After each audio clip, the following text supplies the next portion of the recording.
All that I need comes to me.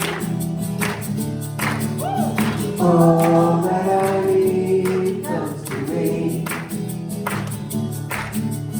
All that I need comes to me. The light of love and grace shines on my face. All that I need comes to me. All that I need comes to me. All that I need comes to me. The light of love and grace shines on my face. All that I need comes to me. Have to do it one more time. All that I need comes to me. All that I need comes to me. The light of love and grace shines on my face. All that I need comes to me. The light of love and grace shines on my face. All that I need comes to me.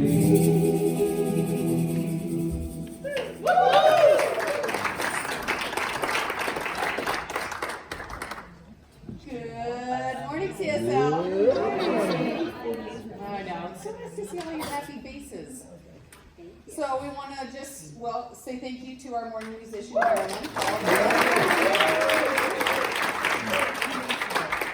We like that so much. A couple of announcements this Wednesday night, 7 p.m. film and discussion. Come and discuss. Is Jeffrey Smith here? No, but Roy's gonna. Oh, Roy's gonna do it, okay. Now, I'm not questioning what's written down. But there is Talking Stick Review Board today after fellowship, so. That's true. Yes, see? I was just making sure. So there are some little cards in the back of some of the chairs if you want to make notes so that you can take them today to Talking Stick Review. Just a reminder that a Course in Miracles group meets on Wednesdays at 5:30. Every 5:30, every Wednesday, always 5:30. Let's just be clarified, yep. Ta-da! And coming up here very soon is the CSL annual business meeting. Woo! They make it so much fun. Right? We'll talk some business Sunday, March 2nd, after fellowship. No, after the service. Yeah. After the service. So be You can prepared. bring your coffee up this one time. Okay, you can bring coffee once. All right. Okay. Carefully. Okay. With a lid on it. All right. We're going to take a minute to start out by speaking our mission statement together. We'll take a deep breath. We recognize and realize the omnipresence of divine love as the truth of all.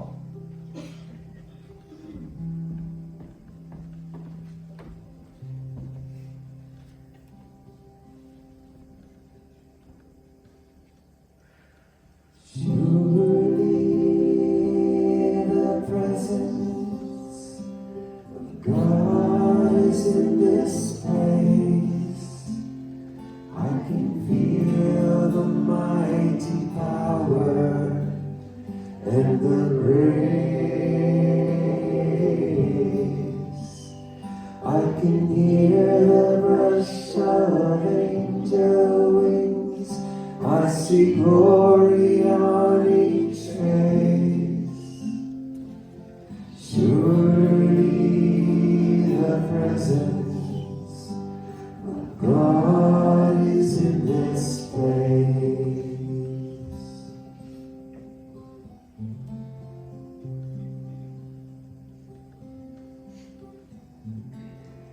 Surely the presence of God is in this place. I can feel the mighty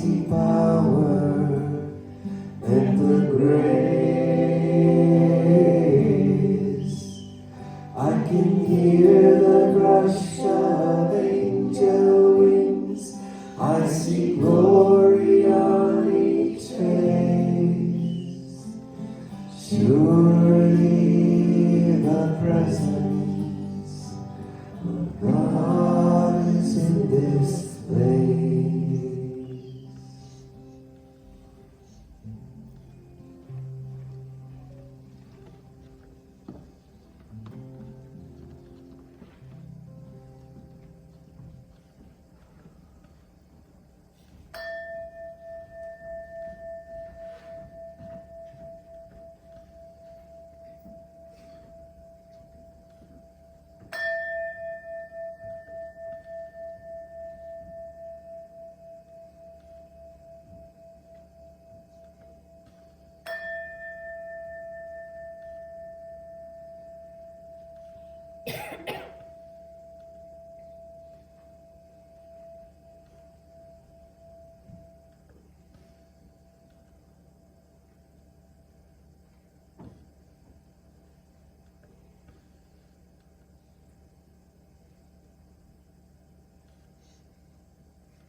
In this quiet moment of energized stillness, please join with me as I become aware of that inner consciousness of life.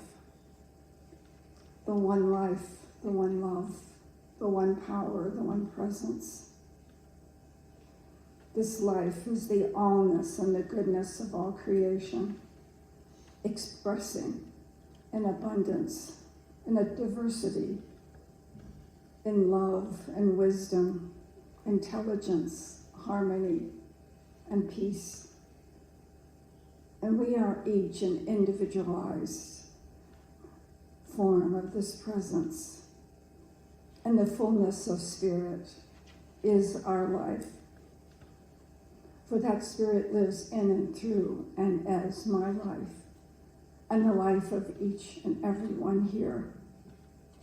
And we are unified in this oneness, unified in this peace, this harmony, this divine love, so conscious of the preciousness of this life. And it's from this place of stillness and connection that I affirm that that divine love in each of us connects with the divine love in each other and in all beings each time we come in contact.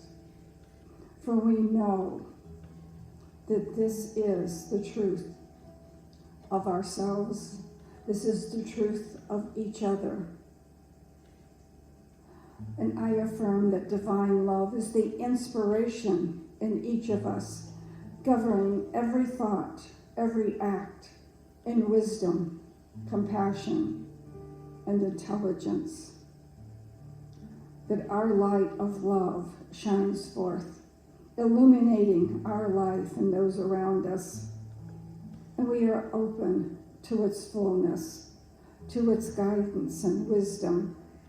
And we experience that divine upliftment and a fulfilling life in the fullness of spirit.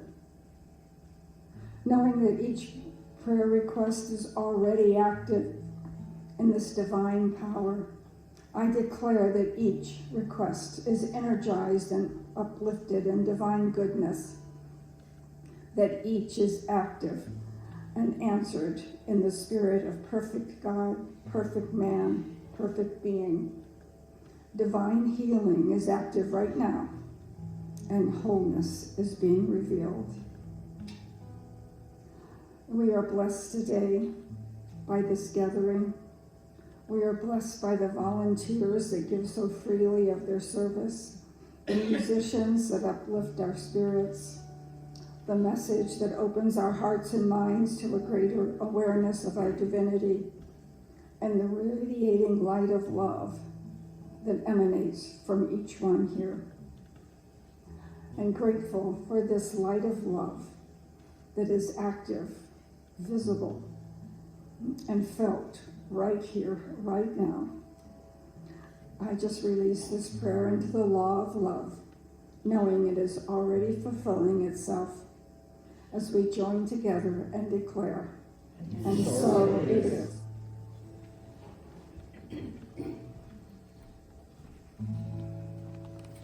Holy Spirit within,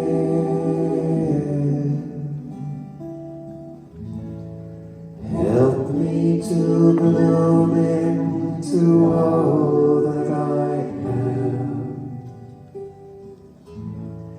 Help me to love the whole of the world.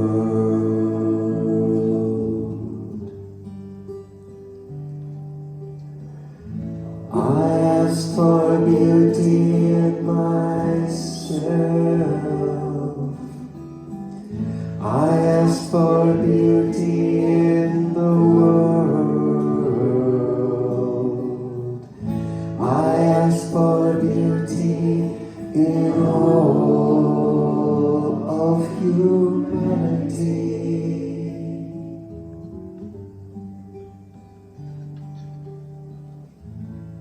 Holy Spirit within, help me to bloom into all that I am. Help me to love the whole of the world.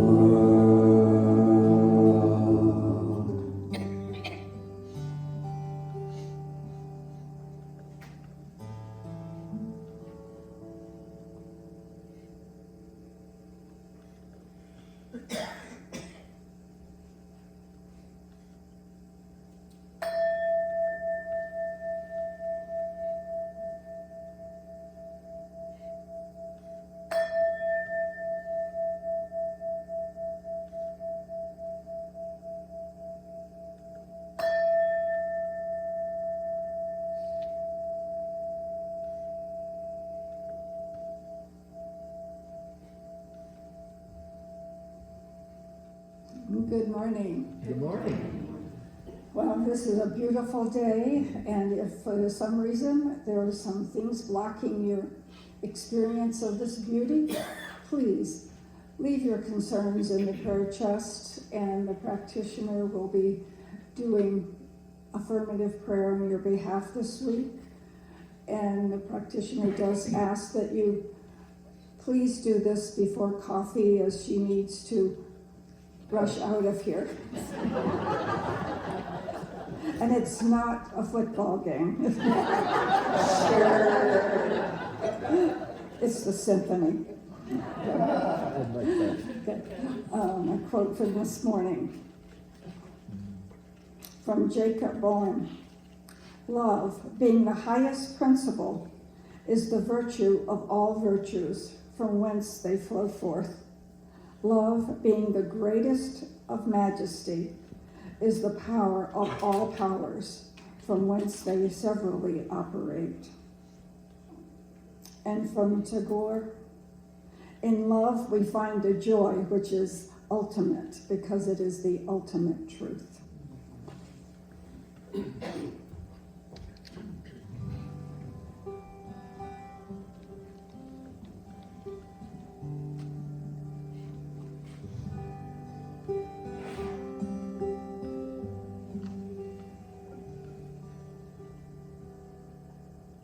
Where there is love,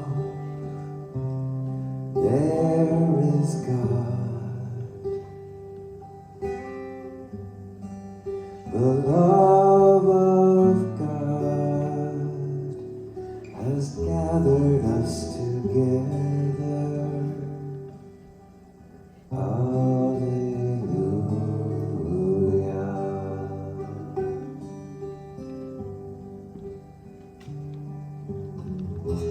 Love is patient, love is kind, never jealous, never proud, never seeking for oneself. Love never leads to anger.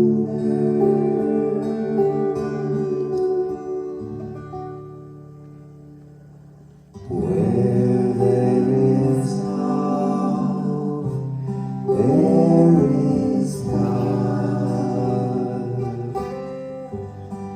The love of God has gathered us together. Alleluia.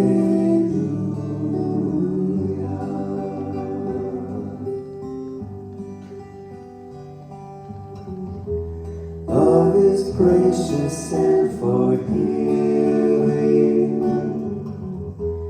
taking no delight in wrong. Love rejoices in the truth. Love will endure.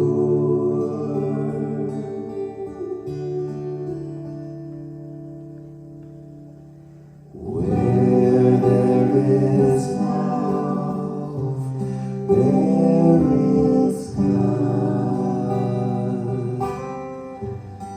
The love of God has gathered us together. Alleluia.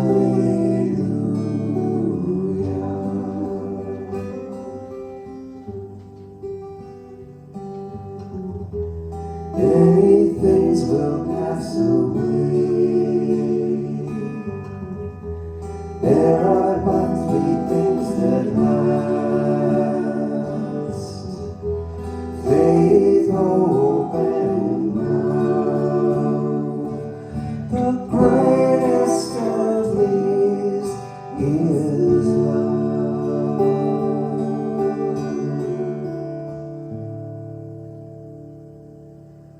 Where there is love, there is God. The love of God has gathered us together. Alleluia.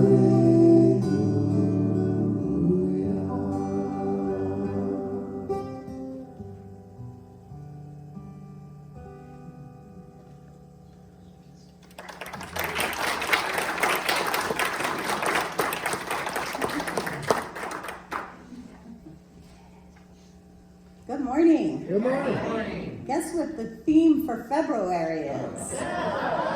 Love. See? Love. Okay, I have a video today from your dear Reverend Edward Villiers from Center for Spiritual Living in Santa Rosa. So let's just get on with Reverend Edward.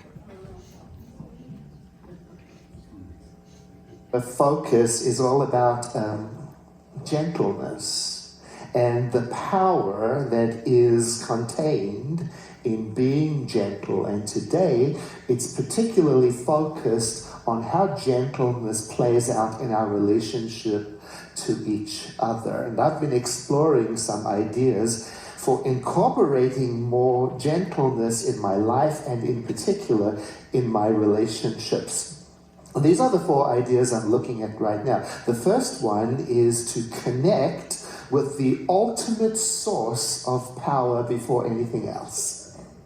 Because as tempting as it is to think that other people are the source of your love and happiness and meaning and safety, etc., the reality is that they are part of a larger picture. They are part of your life, but your source is seated within your own heart, your center. So connect with that first.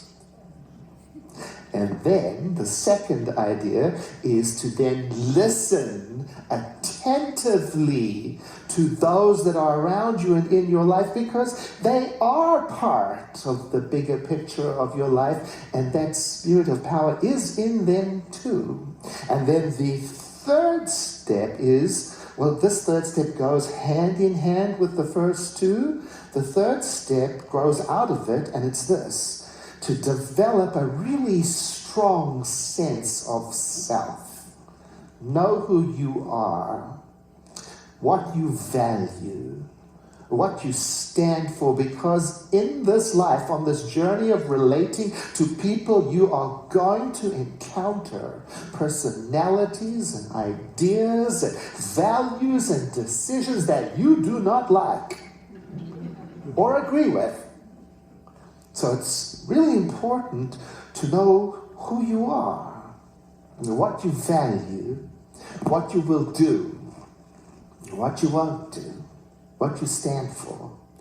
And this clarity comes from practicing the other steps. Those first two steps, we're going to look at that. And then the final idea I'm thinking about in my life right now is this adopting an attitude of being a witness to life, watching other people in your life and yourself and your own mind. And by that I mean adopting this attitude of allowing things to be with less fixing energy and more letting go energy. And from this gentleness of approach, you might notice that you gather the clarity to know what is yours to do, what wants to be done through you and what wants to be said through you. So let's start with the first one. Tune into the source of your spiritual life within, first of all. I recently returned from a trip to Austin, Texas, where some friends and I joined throngs of eclipse chasers, you know. We wanted to witness the total solar eclipse because it was passing directly over several cities in Texas. And as the day got closer for the total eclipse, the weather forecast got worse and worse and worse. Increasingly grim, predicting one day it was going to be cloudy, then it predicted rain, then it predicted high winds. Oh, it was so disturbing. And 2/3 of our group decided that we're going to drive to Dallas because there was a rumor that it would be less cloudy there. So hoping for clearer skies, they set off, and my partner and I, we decided we're going to choose to stay right here in Austin.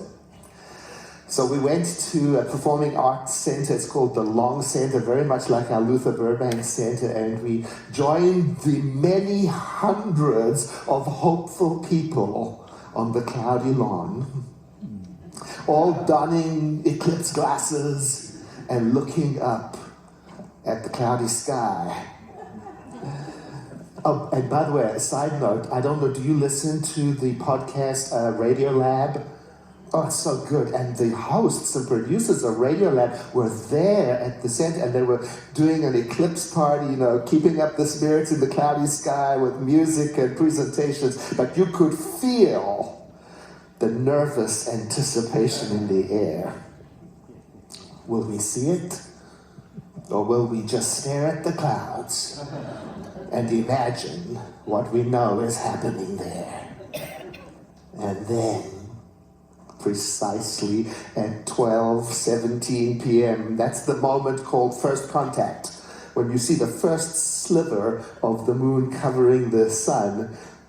That moment, a small gap in the clouds were and spectacularly opened, revealing the sun in its little sliver to the eagerly awaiting crowd, the appropriately awestruck audience, and the crowd gasped in delight. And then the clouds. And the following moments were this mix of excitement and slight disappointment and anxiety, because the clouds were moving, teasing us with like little glimpses of this extraordinary event. And so what this meant to us is that we had to pay attention. You had to be vigilant. We had to be ready with our glasses, not knowing when the next little cloud opening was going to be. And I thought to myself, this is kind of like spiritual life. I have to be aware and know what is behind the clouds of my life. There is indeed a spectacular event unfolding, and I got to stay alert and focused on it until the clouds clear up. And that's what spiritual practice is to me, the daily activities, the actions that I take to stay connected to the bright inner radiance at the center of my universe and yours. Because it sure is easy to get distracted or to look away and miss the event,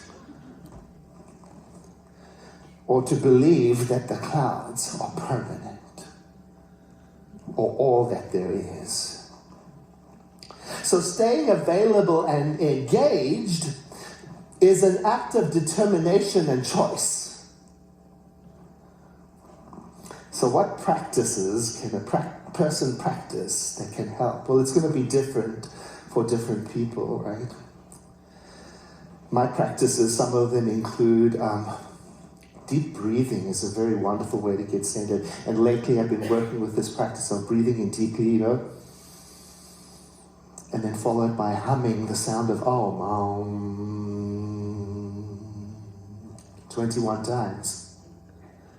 Beautiful. We're going to be doing that on Wednesday night at the Wednesday night service at 7 p.m. along with some repeated affirmations we're going to practice. And another practice of mine is I have a notepad next to my bed, and every night before I go to sleep, I write down the minimum of 10 things that I'm grateful for. Very connecting. And also another practice of mine is to say affirmative prayers. We call that spiritual mind treatment. And lately, I have been doing them almost exclusively for other people. And then, of course, I love acts of generosity, especially anonymous ones. So you see, there's a whole bunch of things you and I can do, and these practices are what keep me alert to the sun of my experience, my existence. And these gentle practices, they release such a power in my life. They build confidence in me, especially when the skies of my life are clouded. They help me remember that the life-giving source hasn't gone. It's just temporarily hidden. And it's the practice that helps me to keep going when times are rough. And then, at 1:36 p.m., that was the time of the total eclipse, the complete eclipse. And again, like on cue, like it'd been rehearsed, the clouds went vroom and opened up, and a collective gasp rose from the lawn as we all witnessed the corona, the crown. It's called the crown. It's this crown-like halo of gas that flares out from the sun and can only be seen during a total eclipse. Well, it was just a fleeting moment, quickly hidden again by more clouds, but so stunning. And as quick as it was, I must say, I will never forget it. And again, I thought about spiritual practice. Isn't that the point? Practice so you don't forget. Practice so you don't forget what the sun of your life is. So I practice to connect so frequently that I don't forget. Connect, reconnect, and then connect again. And then from that awareness, step 2 comes, which is to connect through listening to others. So that's step 2 today, listen to others. And it's appropriate because listening is the most powerful tool of gentleness. It develops compassion and connection and much more. The American author and illustrator Robert McCloskey, he said something that stays with me. I'll read it to you. It's a lot of words. I know that you believe you understand what you think I said, but I'm not sure you realize that what you heard is not what I meant. Now that has stuck with me, and I've taken that and I've rewritten the first part of that phrase and changed the pronouns to make it personal to me, and I say it to myself silently. I don't use this on other people. I say it to myself, I say, I know I believe I understand what I think you said, but what I heard may not be what you meant. I say that to myself. And it reminds me that listening means to make generous assumptions about other people. It reminds me to slow down in my listening and to listen more, to listen beyond my analysis, to listen beyond preparing my response, to listen to more than my own opinion, and to rather listen from that radiant source of calm within, connect with it, and to ask myself, what does Spirit within me hear in this, whatever this is? And this style of listening achieves several things. Try it. It strengthens relationships. It activates empathy. And it also helps the listener, you and me, understand what we have in common and where we are different. And that is so powerful because that's what leads to a strong sense of self, which is the third idea today. Develop a strong sense of self. And listening to others is what helps me to understand who I am. It's all connected. And this is how it works for me. The more I tune into my source and identify with it, the more solid I am in who I am, the more I'm clear on what I think and value, the less I have to convince you. Now I can listen to you without seeking your agreement or approval. I can listen for understanding. And so I notice a bunch of things come up. I notice that when I skip the step of tuning in, when I don't tune into the presence with me, that's when I slip out of listening into telling. And that's when I need attention and appreciation from others, acknowledgement, validation, because I've forgotten that the radiant sun is within me. And I'm instead focusing on the clouds. Now, we had a beautiful prayer from Betty Smith. She is a licensed prayer practitioner at the center, and I trained to be a licensed prayer practitioner at the center too. And I'll tell you what that is. The licensed prayer practitioners are the people who do the prayers at the beginning of our service and the after-service prayers also, and they also teach classes. And they are also trained to serve in the capacity of a spiritual coach on a fee-for-service basis. And we offer that training at the center, so you can become one. And I'm telling you about it because it was one of the most important pieces of spiritual education I've ever received, because it taught me to listen. I didn't know how to.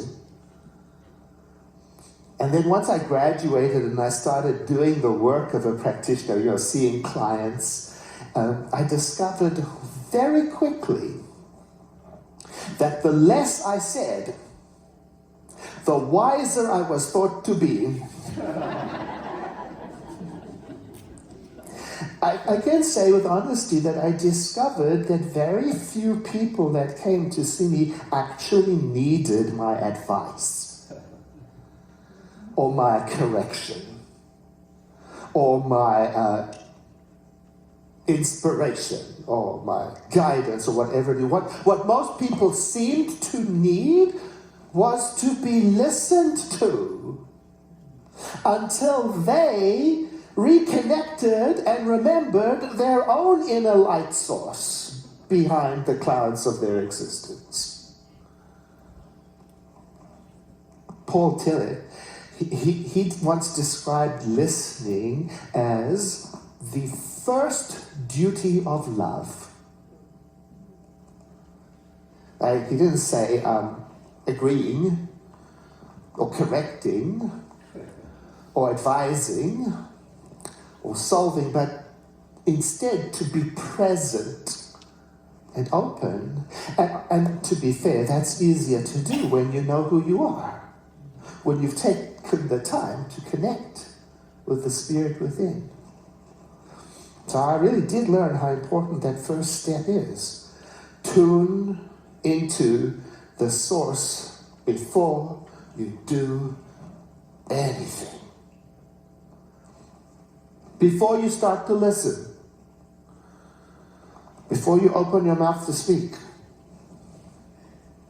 before you make a decision, before you have breakfast, before you go on a date, before you think, tune in. Because like I said at the beginning, you are going to encounter on this journey things that you don't like. And if you and I don't know who we are, if we don't know what our values are and what we stand for, and we forget what we are rooted in, then it makes the journey just that much more rough. So when I was seeing clients, before email and before text messages, people would write me cards and thank me. They would tell me just how much I helped them on their spiritual journey. But I can say to you with all honesty, all that I did was listen to them attentively. And I made it my goal to learn who they were. Trusting that beyond the clouds of whatever circumstance they were relating to me, beyond those clouds, a bright source was perpetually present. And I knew it was a waiting game that they would come to it. And so I would say to my clients, tell me everything. Start at the beginning.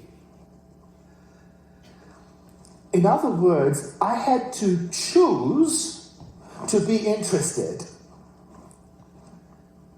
And now I use that same approach in my life, in my relationships now. I get to choose to be interested. Choose to listen attentively. And that brings me to the fourth idea I'm sharing today, this idea of becoming a witness to life around me and other people, to life within me, in my own mind, to be an observer. It's an attitude. And there's a good reason for this. And the reason for this is because my mind is rowdy, unruly, busy. Yours? See, now I know something that I didn't know before. Not everything my mind thinks is important.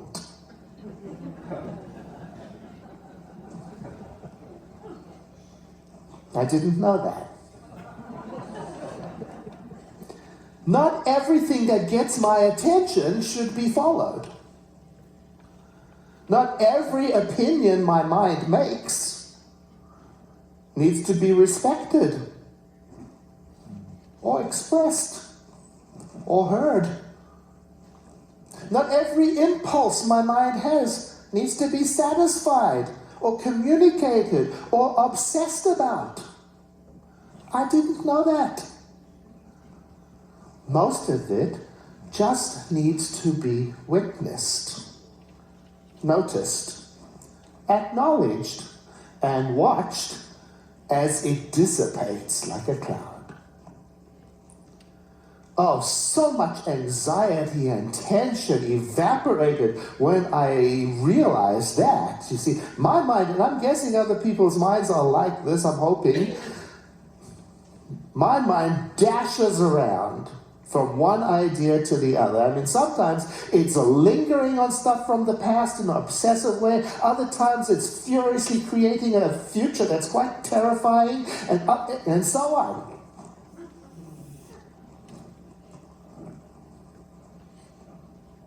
Now, there isn't anything wrong with that. See, I didn't know that either.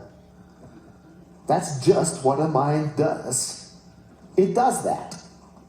But here's the thing, a lot of it is just passing clouds. Some of it quite irrelevant. I remember shopping with a friend. We were at the plaza here, downtown Santa Rosa, and I was tired from shopping, but he had still one thing he had to get. So I decided I would just sit on one of the benches and keep a watch while he finished up his shopping. You know, and as I people watched, I started eavesdropping as they walked past and picking up the snippets of the conversation, listening to all of that going by. And I thought to myself, I remember it quite clearly, this is how I should treat my own mind. The way I'm watching these people, that's what I want to do with my mind. Here's what I mean. Sitting there as a person, I didn't jump up and chime into the conversation. I just watched. Some things that came by I simply did not agree with. Others I was quite fascinated by. And even the fascinating ones I didn't get up and follow to hear more. I let it go. I didn't need to follow it. I could just sit and witness that they were indeed happening. Oh, I remember that day in the mall, because I heard it all, bits of conversation in the whole range of human expression, wanting, preferring, hating, loving, controlling, blah, blah, blah, blah, blah. Doing what minds do, and I didn't have to do anything about it. I could just notice my responses to it. I noticed, oh, I'm judging that one, I'm liking that one, I'm rejecting that one, this one feels sticky, etc. Just noticing. Like clouds passing in front of the radiant sun, they cleared up as I let each one be. And I'm still practicing that with my mind. I do. It's a type of meditation that I do first thing in the morning. I sit first thing in the morning and I watch. Oh, what's going on in there? Noticing the feelings, the thoughts, the snippets of conversations like people walking by. What's going on in there? And I let it float on. With the energy of letting and less energy of fixing, being a witness. It's so interesting. I've become particularly interested in how many thoughts inside of my head tell me that they are urgent.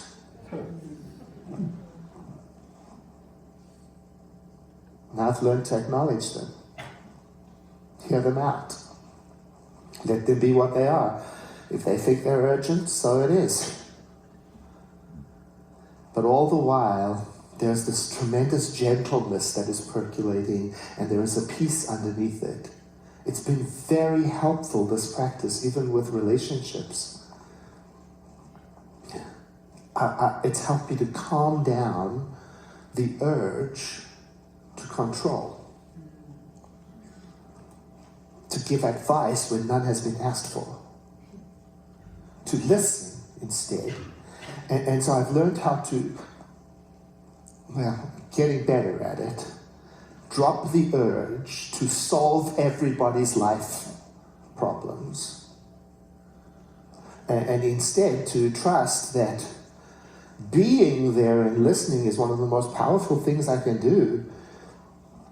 And it's helped me become more comfortable with the idea that I may not know how to fix certain things. And even if I did fix them in my life, it may not apply to somebody else's life. And so there's a tremendous peace in that. So a good practice is to listen for me, to listen with curiosity leading. And so as I'm listening, I ask myself, how am I similar? How am I different? What is this person saying, thinking, feeling? What wants to happen in here? How does the Spirit within me hear this? It's my own inner process. Well, that's a beautiful question for today. Consider this. How might it be for you today to offer no advice or opinions on anything? Just try it for one day. Just listen. Now somebody might ask, isn't this too passive? Doesn't this lead to like non-action and no decisions and no solutions? Well, in my experience, no, just the opposite. In my experience, this leads to engagement, authentic engagement. My perspective is that this kind of gentleness of mind clarifies in me what's mine to do and to say, and it comes out better. Thinking about the eclipse, I thought, well, when is the next one? Well, in California, we have to wait until 2045. It's a bit long. So in Austin, they have to wait until the year 2345, so there's that.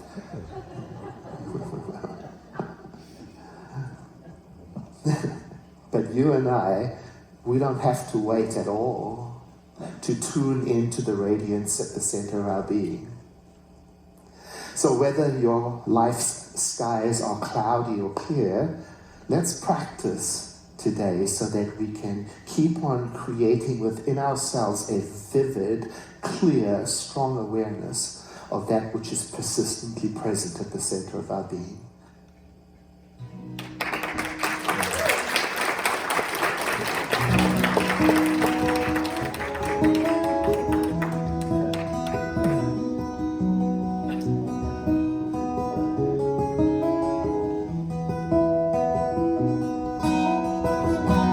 God, you are every mountain.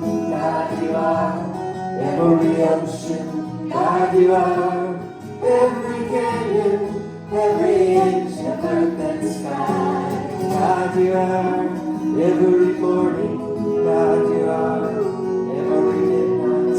God, you are every moment, every second of my life. Everything I see, everything I do, everything I am is you. Everything above, everything below, everything I know is you. God, you are every sunrise. God, you are every moon glow. God, you are every star shine, every inch of earth and sky. God, you are every springtime. God, you are every snowfall. God, you are every season, every second of my life. Everything I see, everything I do, everything I am is you. Everything above, everything below, everything I know is you. 'Cause you are the very breath I breathe, and your perfect love created me. Everything I see, everything I do, everything I am is you. Everything above, everything below, everything I know is you. Everything I see, everything I do, everything I am is you. Everything above, everything below, everything I know is you. Everything I see, everything I do, everything I am is you. Everything above, everything below, everything I know is you.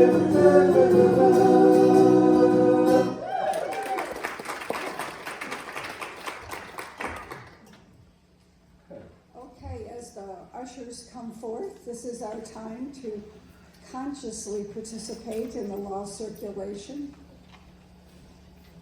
So if you just take your gift in your hand knowing that this is my gift from that unlimited supply.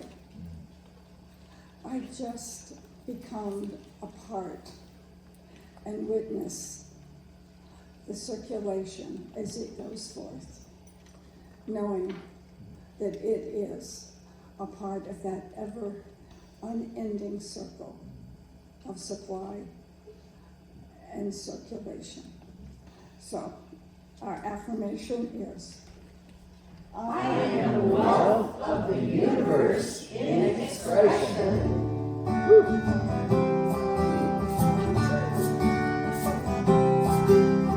Are you ready to receive? Are you ready to receive? Are you ready to receive? Are you ready to receive? Are you ready to receive? Are you ready to receive? Of Spirit, I am ready to receive. I am ready to receive. I am ready to receive. I am ready to receive. I am ready the gifts of Spirit.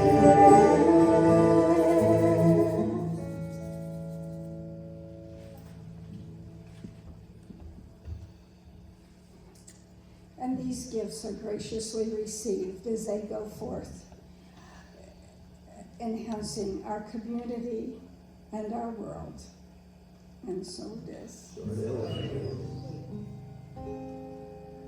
With a grateful heart and a grateful mind, I offer this sacred prayer. Thank you.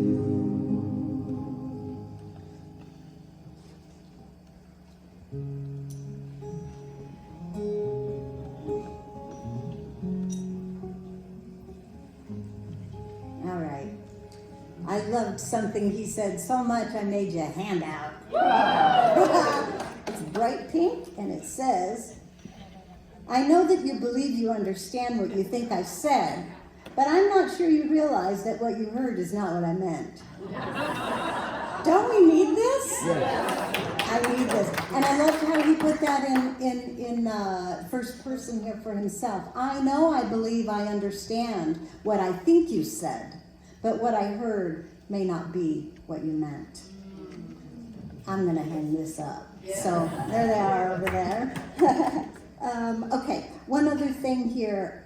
We are going to go ahead with a Valentine's Day party game night. Okay, and we just made some decisions. We're going to do a potluck at 5 o'clock. So if you want to come and do a potluck at 5 o'clock, play some games. I have a sign-up sheet here. We would like to know if you're interested in coming. So please sign the sheet if you're interested in coming. This Friday night, 5 o'clock, potluck. Bring Valentine's to share if you want. And we'll have games to play. That's all of that. And now we come to our contemplation. Here we go, everybody, all together. Love is patient, love is kind. It does not envy, it does not boast. It is not proud. It does not dishonor others. It is not self-seeking. It is not easily angered. It keeps no record of wrongs. Love does not delight in evil, but rejoices with the truth.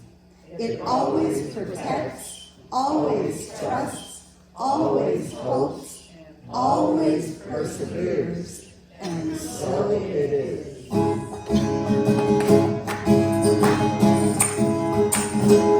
I release and I let go.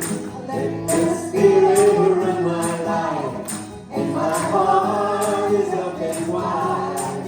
It's only for